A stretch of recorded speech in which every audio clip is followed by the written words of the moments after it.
Assalamualaikum warahmatullahi wabarakatuh. Perkenalkan, nama saya Zaratul Yaqulatul Aini, NIM 19190021. Di sini saya bersama Mbak Syakirani akan membahas tentang peradaban Islam Bani Umayyah. Yang pertama-tama saya akan menjelaskan tentang apa sih itu pengertian dinasti, apa itu pengertian Bani, dan apa pengertian dari Umayyah itu sendiri. Dinasti itu sebutan bagi keturunan bangsa tertentu yang memiliki kekuasaan di daerah tertentu. Kemudian Bani itu sebutan keluarga, sebutan keturunan dari seorang tokoh yang terkenal. Kemudian Umayyah itu nama dari seorang tokoh dari suku Quraisy yang menjadi penguasa di kota Mekah.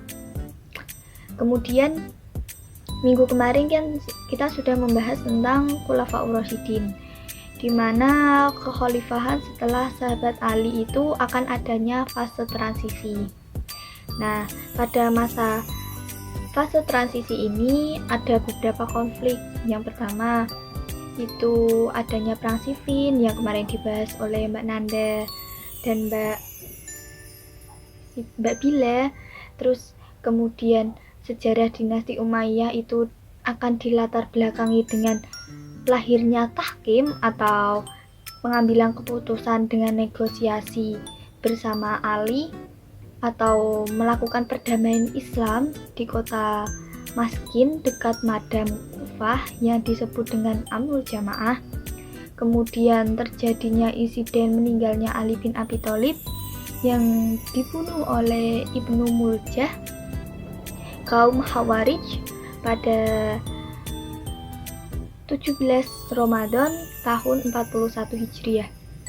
Kemudian pada saat Ali bin Abi Thalib meninggal digantikan oleh putranya, maka Hasan bin Ali menjadi khalifah hanya beberapa bulan karena dia tidak memiliki banyak pengikut. Melihat kondisi tersebut, Hasan bin Ali kemudian memiliki keinginan untuk menyatukan seluruh umat Islam. Maka dari itu, ia menyerahkan pemerintahan atau kekuasaannya kepada Muawiyah bin Abi Sufyan. Nah, peristiwa itu pada tahun 661 Masehi atau bertepatan dengan 41 Hijriah.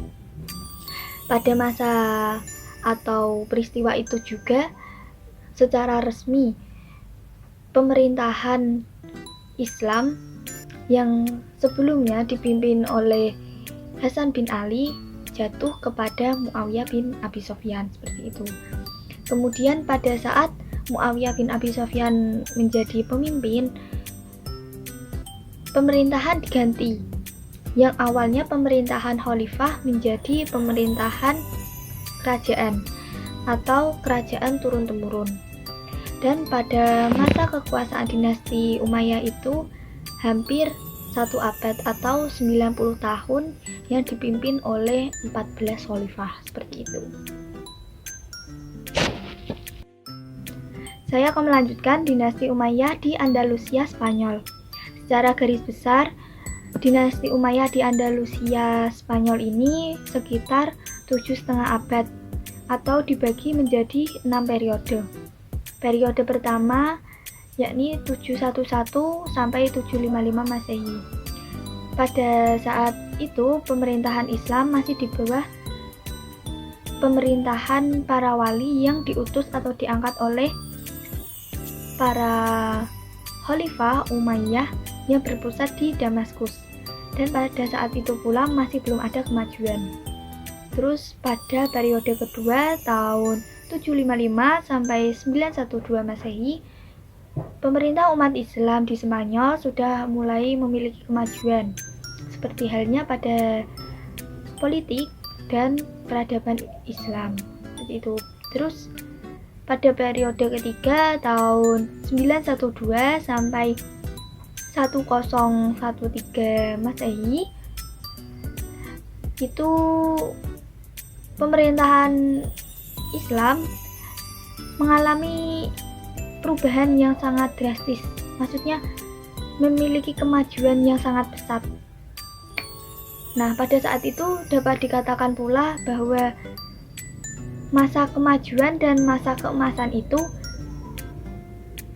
melebihi Daulah Abbasiyah yang ada di Baghdad. Akan tetapi, pada masa periode keempat, pada tahun 1013 sampai 1086 Masehi, pemerintahan Islam di Spanyol itu terpisah menjadi kurang lebih 30 di bawah pimpinan raja-raja golongan.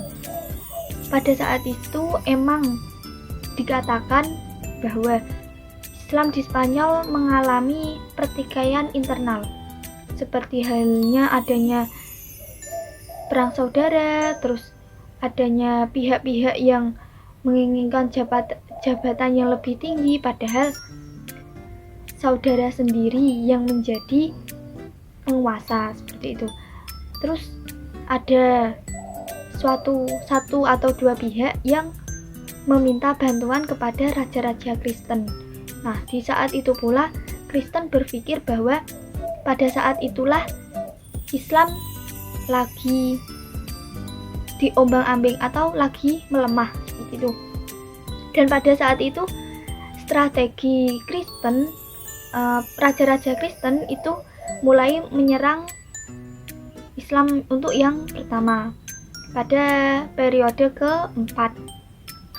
Pada periode kelima, pada tahun 1086 sampai 1248 Masehi, Islam masih diambang-ambing, maksudnya masih memiliki banyak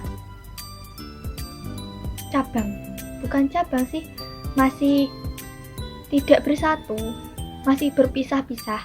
Nah, pada saat itu akan tetapi ada satu kelompok yang lebih dominan, maksudnya paling kuat di antara beberapa kelompok.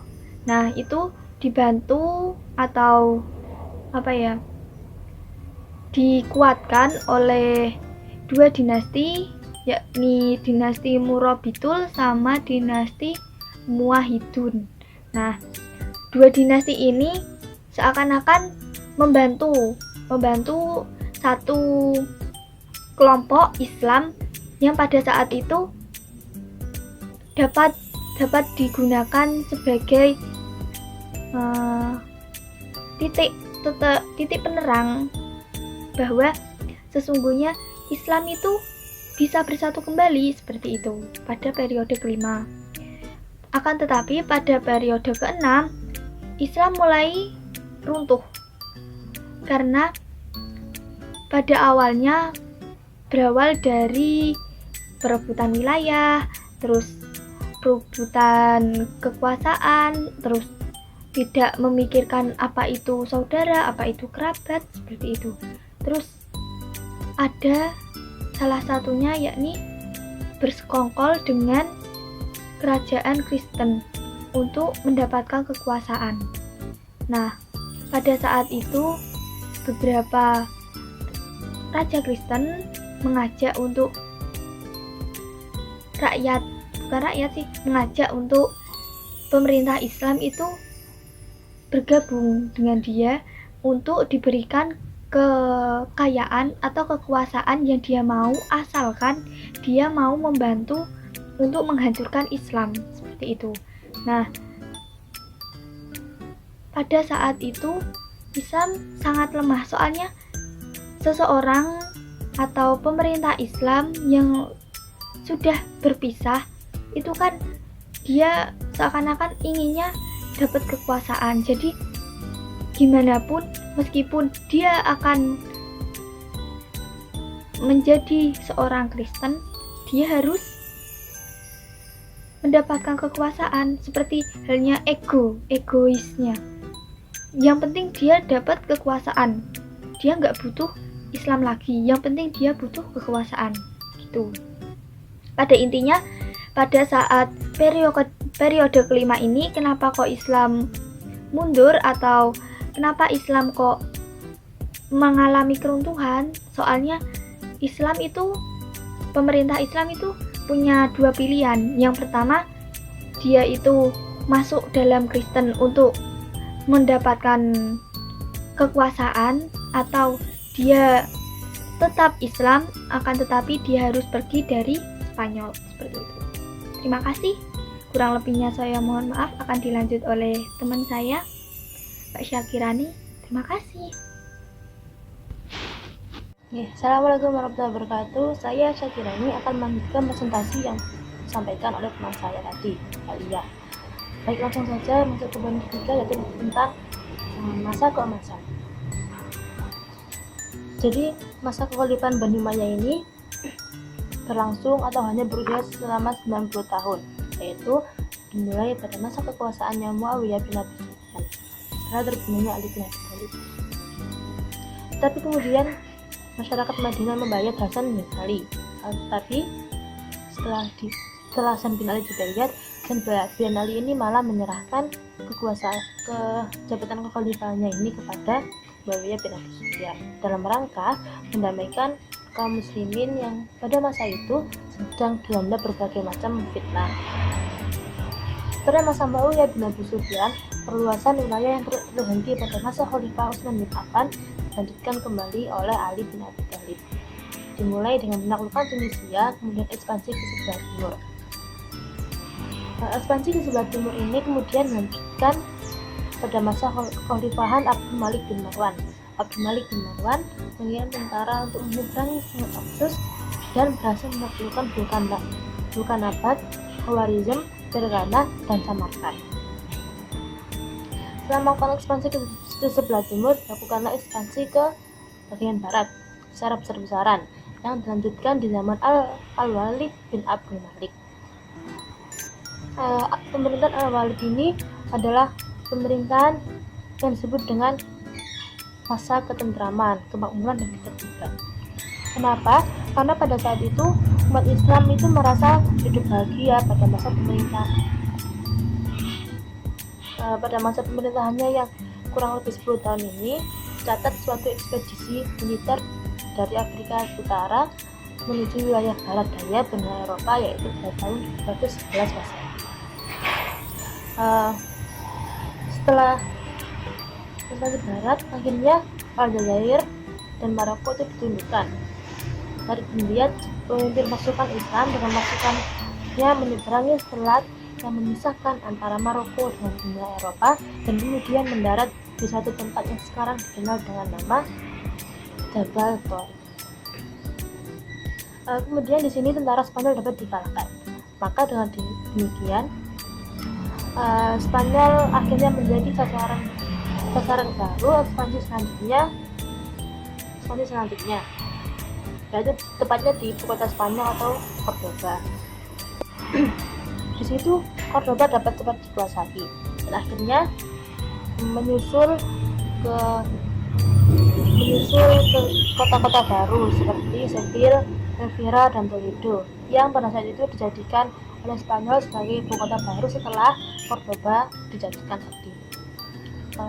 Pasukan Islam memperoleh kemenangan dengan mudah karena di sini pasukan Islam itu mendapat dukungan dari rakyat setempat yang telah lama menderita akibat kekejaman penguasa mereka. Kemudian pada zaman Umar bin Abdul Aziz, serangan dilakukan ke Prancis yang dimulai dari pegunungan Pyrenees. Serangan ini dipimpin oleh Abdurrahman bin Al-Fawqi. Ia mulai dengan menyerang Bordeaux Poitiers. Dari sana ia mencoba menyeberangi Tours, tetapi dalam peperangan yang terjadi di luar kota Tours ini, Al-Fawqi terbunuh dan ternyata mundur kembali ke Spanyol. Kemudian di samping daerah-daerah yang tadi, pulau-pulau yang terdapat di Laut Tengah atau Mediterania juga jatuh ke tangan Islam pada zaman Bani Umayyah ini. Jadi banyak banget ya daerah-daerah yang bisa dikuasai pada masa Bani Umayyah ini. Maka dengan keberhasilan dari ekspansi ke timur maupun ke barat, wilayah kekuasaan Islam Bani Umayyah ini benar-benar sangat luas. Daerah-daerahnya meliputi era Spanyol, Afrika Utara, Syria, Palestina, Jazirah Arab, Irak. Kemudian ada sebagian Asia kecil, Persia, Afghanistan, dan daerah yang sekarang itu disebut Pakistan. Dan masih ada lagi.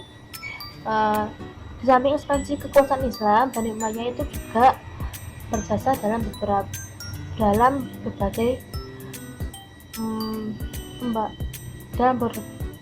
berbagai pembangunan di berbagai bidang. Misalnya yang pertama yaitu Muawiyah bin Abu Sufyan dapat mendirikan dinas pos dan tempat-tempat tertentu dengan menyediakan kuda yang lengkap dengan peralatannya di sepanjang jalan. Dia juga berusaha untuk menertibkan angkatan bersenjata dan dapat mencetak uang. Yang pada masanya jabatan khusus seorang hukum atau kodi dulu jabatan khususnya hukum itu disebut kodi atau hakim ya sekarang itu mulai berkembang menjadi profesi sendiri. Abdul Malik bin Marwan ini juga telah mengubah mata uang Bizantium dan Persia yang dipakai di daerah-daerah yang dikuasai oleh Islam. Maka untuk itu ia mencetak uang sendiri pada tahun 659 Masehi dengan memakai kata-kata dengan tulisan Arab. Selain itu, Khalifah Abdul Malik bin Marwan juga berhasil melakukan pembenahan administrasi pemerintahan dan memperlakukan bahasa Arab sebagai bahasa resmi administrasi pemerintahan Islam. Selanjutnya keberhasilan ini dilanjutkan oleh putranya, yaitu Al-Walid bin Abdul Malik. Di mana Al-Walid bin Abdul Malik ini meningkatkan pembangunan, antara lain dia membangun panti-panti untuk orang cacat dan bekerjanya digaji oleh negara secara tetap. Kemudian ia juga membangun jalan-jalan raya yang menghubungkan suatu daerah dengan daerah yang lainnya.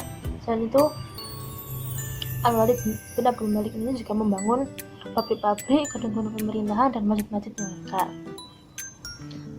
Tapi meskipun keberhasilannya itu banyak, namun tidak berarti politik dalam negeri dapat dianggap stabil. Karena pada masa Muawiyah bin Abu Sufyan, suksesi kekuasaan bersifat monarki-hereditaris atau kepemimpinan secara turun-menurun.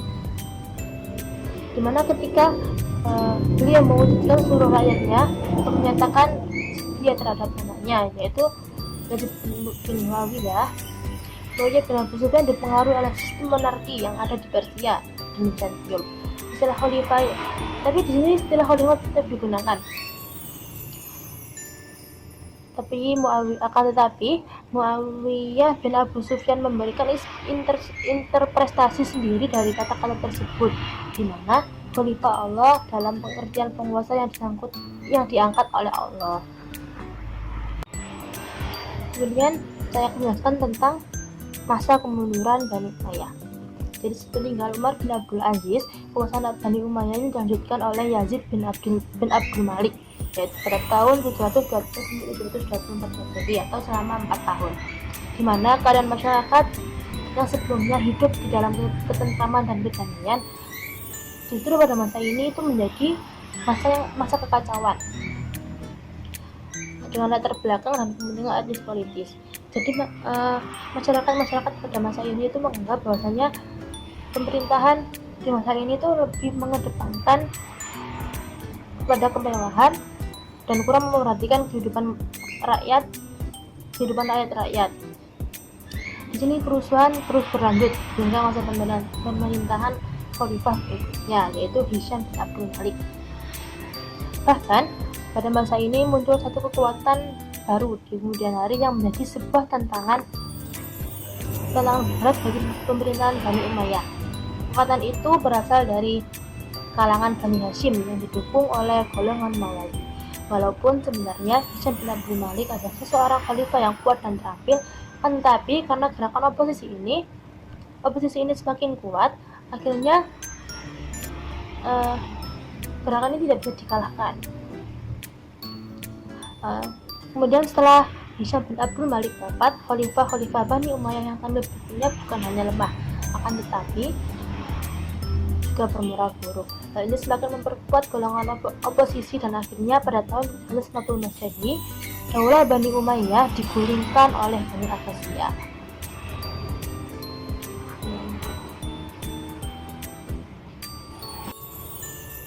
Jadi karena khalifah selanjutnya itu malah lemah, terus juga bermoral buruk tadi ya katanya.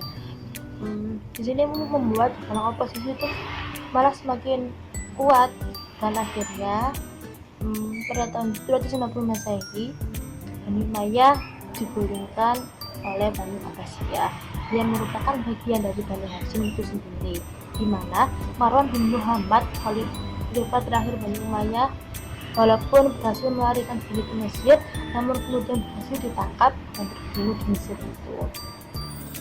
Masa kematian Marwan bin Muhammad menandai berakhirnya kekuasaan Bani Umayyah di timur atau di Damaskus yang digantikan oleh Daulah Abbasiyah. Dan dimulailah era baru Bani Umayyah di barat, yaitu Al-Andalus. Oke, terima kasih untuk genealoginya sendiri ya.